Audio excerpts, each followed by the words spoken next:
নমস্কার বন্ধুরা, আজকে আমি বানাবো মিষ্টি কুমড়া দিয়ে শুটকি দিয়ে। তার জন্য মিষ্টি কুমড়াটা এরকম করে কেটে নিয়েছি, আর হলুদ আধা চামচের কম দিয়েছি, নুন 1 চামচ দিয়েছি, আর লঙ্কা 1 চামচ একটু দিয়েছি, আর ভিজিয়ে রেখেছি। আর এখানে আছে পেঁয়াজ আর রসুন বাটা। আর শুটকিটা নিয়েছি হলো লবণ শুটকি, জানি না আপনি সবাই এখানে, আমাদের এখানে লবণ শুটকি বলে।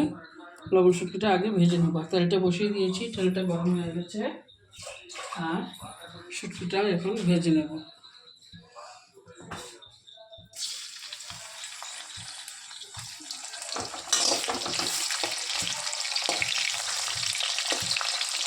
শুটকিটা ভাজা হয়ে গেছে, নামিয়ে নেব। ওই তেলের মধ্যেই কুমড়াগুলো ছেড়ে দেব।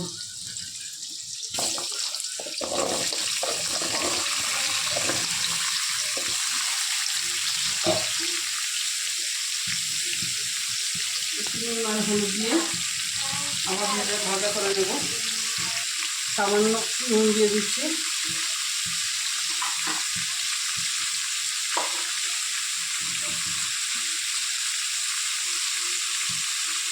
সামান্য হলুদ দিয়ে দিচ্ছি,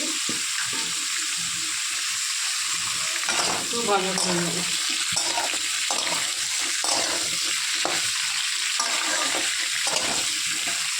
ভাজা হয়ে গেছে, এখন একটু গুঁড়া মশলাটা দিয়ে একটু কষিয়ে নেব।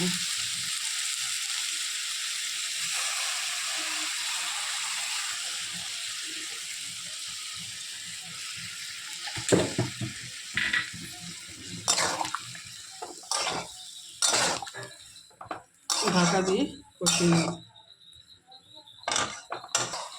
এই দেখুন বন্ধুরা, অনেক কষে গেছে। এখন আদা না, রসুন আর পেঁয়াজ বাটাটা দিয়ে দিচ্ছি, দিয়ে শুটকি বাটাটাও দিয়ে দেবো একসঙ্গে।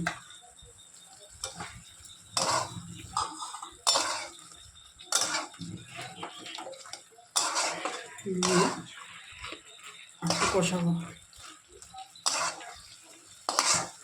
শুটকিটাকে ভিতরে ঢুকিয়ে দিলাম, আর তো জল দেবো না আমি, যা জল আছে ওইটাই হয়ে যাবে, সিদ্ধ হয়ে যাওয়ার জন্য শুটকিটাকে ভিতরে ঢুকিয়ে রাখলাম। এখন আবার ঢাকা দিয়ে রেখে দেবো। এই দেখুন বন্ধুরা, অনেক কষিয়ে নিয়েছি, আর দেখুন গলেও গেছে আমার কুমড়াটা। মিষ্টি কুমড়াটা একটু শুকিয়ে নেব, তারপরে নামিয়ে নেব। একটু শুকিয়ে নেব একটু।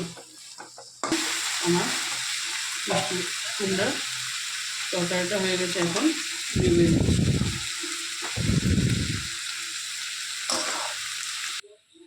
এই যে বন্ধুরা, আমার মিষ্টি কুমড়া দিয়ে শুটকি দিয়ে তরকারিটা হয়ে গেছে। ভালো লাগলে শেয়ার করবেন, লাইক করবেন আর সাবস্ক্রাইব করবেন। Thank you.